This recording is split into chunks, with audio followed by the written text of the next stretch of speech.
Now, Deshaun Diddy Combs, looking to suppress evidence in his federal trial. Senior investigative correspondent Aaron Katersky is back with the story. Good morning again, Aaron. And to you, Michael, you'll remember federal agents from Homeland Security investigations were hardly shy when they raided Sean Combs' opulent homes in Los Angeles and Miami, guns drawn. The jailed music mogul now argues those searches and other searches of his iCloud accounts, electronic devices, and New York City hotel room following his arrest were unconstitutional. His lawyers argue evidence obtained through those searches must be suppressed. Diddy's lawyers say the government presented a grossly distorted picture of reality when applying for the search warrants, omitting certain facts and including salacious details from an unnamed producer that were never credible. Combs has pleaded not guilty to racketeering, conspiracy, sex trafficking, and prostitution charges. The defense is also arguing here his ex-girlfriend, Cassie Ventura, was a willing participant in drug-fueled sex performances called freak-offs, not coerced, as prosecutors allege. Federal prosecutors are watching closely as Sean Diddy Combs makes his latest legal move, attempting to suppress the very evidence that could define his fate. Federal prosecutors are watching closely as Sean Diddy Combs makes his latest legal move, attempting to suppress the very evidence that could define his fate. You'll remember the images. Federal agents from Homeland Security investigations, guns drawn, sweeping through Combs's lavish homes in Los Angeles and Miami. Now, sitting in a jail cell, the music mogul is fighting back, arguing that those raids, along with searches of his iCloud accounts, electronic devices, and his New York City hotel room following his arrest, were unconstitutional. His legal team is pushing to have all evidence obtained through those searches thrown out entirely.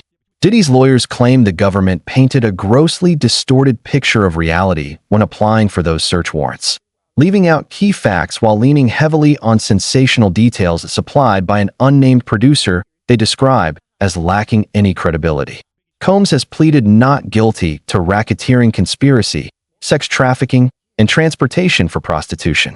His defense is also pushing back on the characterization of his ex-girlfriend Cassie Ventura's role, arguing she was a willing participant in the drug-fueled sexual performances prosecutors call freak-offs, not a victim of coercion, as the government alleges.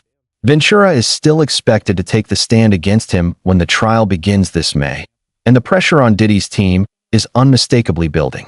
Long before any of this, there was a younger, more complicated chapter in Diddy's story, one that involved some of the biggest names in music and a teenage boy who had no idea what he was walking into. Usher Raymond was barely a teenager when his mother made a decision she believed would launch his career. She sent him to live with Sean Combs, buying into the idea that immersing her son in that world would give him a head start. What Usher found instead was an environment he later admitted he was nowhere near ready for. He has spoken openly about seeing things he couldn't fully process at the time, things that were, by his own description, pretty wild. He was 13 years old, surrounded by industry giants: Biggie, Lil Kim, Craig Mack, Mary J. Blige, in a world that operated on its own rules around the clock. He stayed up later than the adults. He witnessed things he couldn't quite name. And for years, the full weight of what that experience meant didn't fully register, not until much later. Around that same period, a separate story began circulating that added another layer to Usher's increasingly complicated public image. Documents obtained by Radar Online indicated that around 2009 or 2010, Usher had contracted herpes and allegedly transmitted it to a celebrity stylist during unprotected sex. According to those reports, he paid approximately $1.1 million to settle the matter, covering her emotional distress claims and medical bills. The case was resolved in 2012. Usher's representatives maintained at the time that he had been cleared of any STDs by a physician. The woman, however, pursued legal action regardless, and a settlement was ultimately reached. While that chapter of Usher's personal life played out largely behind closed doors, a more public relationship was quietly taking shape, one that would eventually define both of their legacies and spark questions that have never fully been answered. A young Canadian kid with a YouTube channel full of cover songs was flown out to Atlanta to meet producers and industry insiders. He was at Jermaine Dupri's studio when a black Range Rover pulled up and out stepped Usher. The kid ran up to him, practically begged to sing for him right there in the parking lot.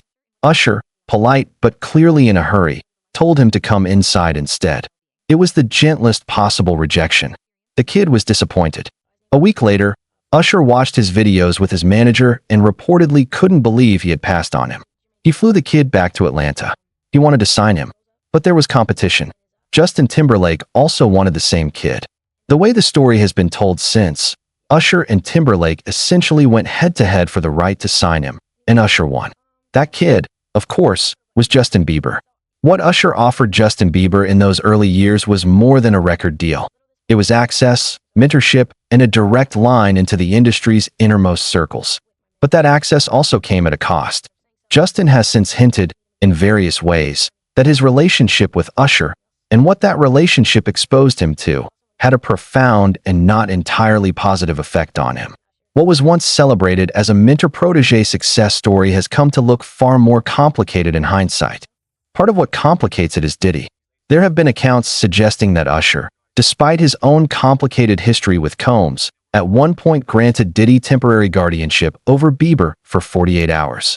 For a young artist who had already been in a vulnerable state, the idea that he was placed, even briefly, under Diddy's supervision has since struck many as deeply troubling, particularly given everything that has since come to light about Combs' alleged conduct. Justin Bieber has grown noticeably distant from both men in recent years. The clearest public signal came when he turned down Usher's invitation to perform alongside him at the 2023 Super Bowl halftime show. The refusal raised eyebrows almost immediately because the assumption had always been that if Usher was headlining, Bieber would be there. When the moment came, he wasn't. Usher addressed it on The Breakfast Club, doing his best to make it seem like no big deal, saying there was no love lost, that the timing just wasn't right, that Justin would have his own Super Bowl moment someday. But reading between the lines, the dynamic had clearly shifted. Bieber later unfollowed Usher entirely on social media, a move that few in the industry missed. Meanwhile, Diddy's legal troubles continue to deepen. One of his attorneys, Anthony Rico, a high-profile death penalty lawyer who had been with the defense since shortly after Combs' arrest, filed a motion to withdraw from the case just months before the scheduled May trial date. Rico cited reasons protected by attorney-client privilege, offering nothing more specific than that he could not, under any circumstances, continue to effectively serve as counsel. In plain terms, he quit, but couldn't say why. The court filing indicated the move would not affect the other 5 attorneys remaining on Combs' team, and the defense insisted there would be no delay to the trial. The departures have not been limited to courtrooms. The powerful entertainment law firm Grubman, Shire & Sachs, one of the most prominent in the industry, representing artists like Madonna, The Weeknd, Bruce Springsteen, Chris Brown, Paul Simon, and Usher, dropped Combs as a client after reportedly more than 20 years. Rumors circulated that Lady Gaga had threatened to leave the firm unless they severed ties with Combs. Whether or not that account is accurate, the firm made its decision, and the message it sent to the rest of the industry was hard to ignore. On the legal front, Combs' attorneys have tried multiple angles. One motion asked a federal judge to dismiss a charge, with the defense arguing that Combs was being selectively prosecuted because of his race and his success as a black businessman in entertainment. Legal observers have largely viewed that argument as a long shot, especially given the breadth of the allegations and the wide range of backgrounds among those who have come forward.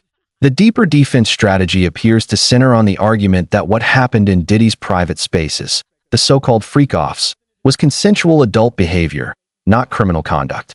The government's position is the opposite, that force, fraud, and coercion were used to make victims participate against their will, and that Combs recorded those encounters for his own purposes. Hollywood has always been skilled at keeping its darkest chapters buried, but this one is no longer staying quiet. With a trial approaching, attorneys walking away, evidence being challenged, and people from every corner of the industry beginning to speak, the reckoning, for better or worse, appears to be arriving. What do you think Usher's testimony could mean for how this trial unfolds? And why do you think Justin Bieber has stayed so quiet through all of it? Drop your thoughts in the comments. And if you want to stay updated as this story develops, make sure you're subscribed and have notifications turned on. Of Jermaine Dupri's. I said, why don't you set up a meeting between me and your manager? I'd love to meet with you and do this in a formal setting. I'm late for an appointment with Jermaine Dupri, right, and I don't want to keep him waiting. Let's just do this the right way. And then you have him come to audition for you, right? Actually, there were a few people. My wife at the time. Right. It also was Perry Reed, L.A. Reid's first wife. So you were all sitting in a room We were in a room. Yeah. And I showed her the video. And Perry says, "Are you crazy?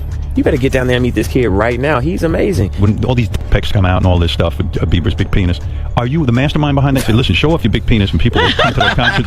Or are you sitting there? Is that the kind of managing he's doing? Usher, are you sitting down with him and saying, yeah, show you, or leave it in your pants? I mean, do you sit him down and say, look, part of this is PR, Hey, man. by the way, he does have a brain of his own. Yeah, but were you shocked at the size of his penis? Hey, listen, he has a mind of his own. What he chose to do with his penis is his prerogative. He's managing that aspect of his life. But Usher, is somebody... I have nothing to do with Justin